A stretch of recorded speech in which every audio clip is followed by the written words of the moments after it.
कि नैन छुरी से कटारी हो गइल, रूप के दुनिया पुजारी हो गइल।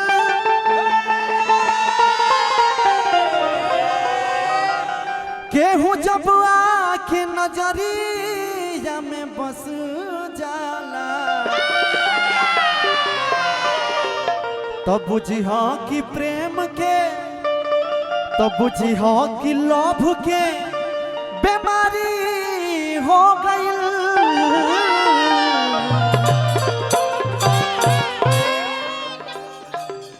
भरत शर्मा जी को हस अपना भाव में उनकारा कंपनी से चोरावल लाइन रहलाटे पिंटू भैया। ऊ अगर कही हन तो वे कही हन कि पियावा सिवान से अनहार भइले आइल। अच्छा बाबा अनहार भइले आइल, अनहारे भइले आइल आ देवर तनी देहिया पो। लेकिन पारसनाथन जी के लिखल गीत रहे क्या बड़ा भाव से कहता, तू भले मारी दो आग ले जारी दो, बाकी तोहरे बदिल हमर आ गइल बा। टिंकू भैया दादरा वाला हो। हाय रे मुखड़ा चांद के टुकड़ा आँखी में हमारा समा गइल बा। ना जी पिंटू भैया। हाँ जी।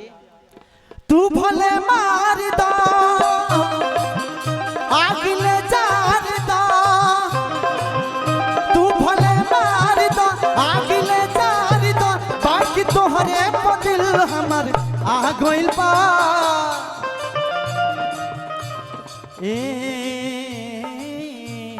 करे जा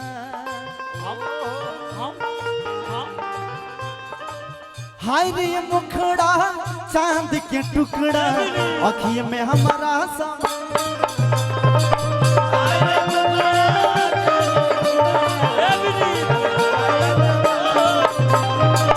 हाय रे मुखड़ा चांद के टुकड़ा आँखियों में हमारा समा गइल बा।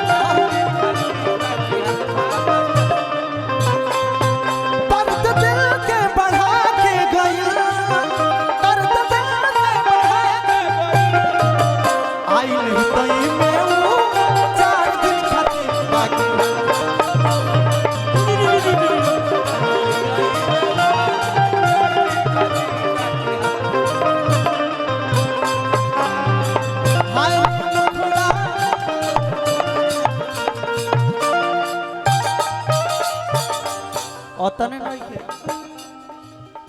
तोहरा के चाहिले पारस भैया, तोहरा के जानिले ए जनमों से ज्यादा,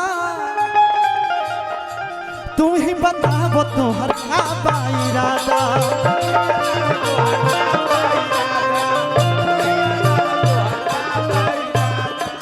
तोहरा के चाहिले जनमों से ज्यादा, तू ही बताबो तोहर का इरादा।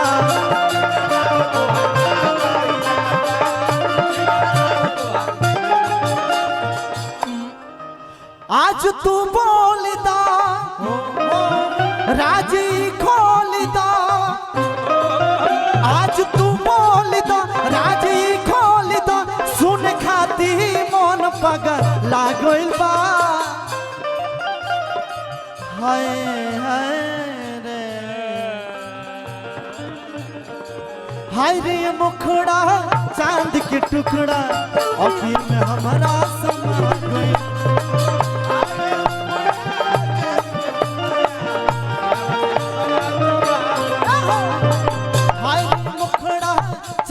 के टुकड़ा अखी में हमारा समा गइल बा।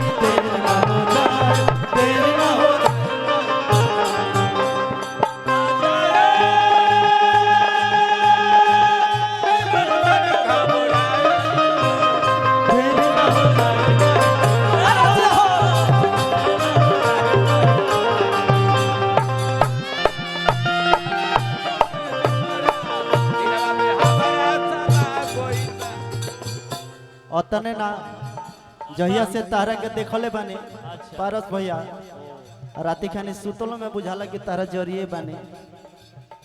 हेलो बाबा सपनों में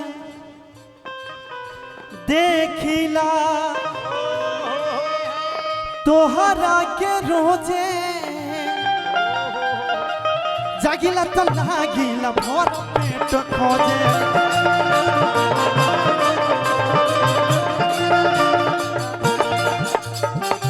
सपनों में देखिला तोहरा के रोजे जागी तो लागिला भर पेट खोजे।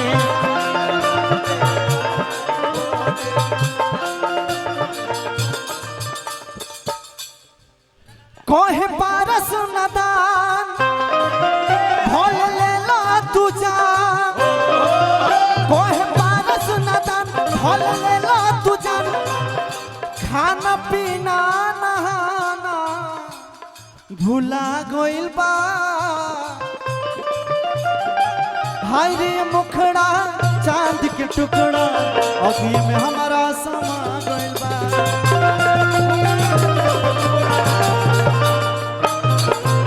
हरे मुखड़ा चांद के टुकड़ा अभी में हमारा समा गइल बा।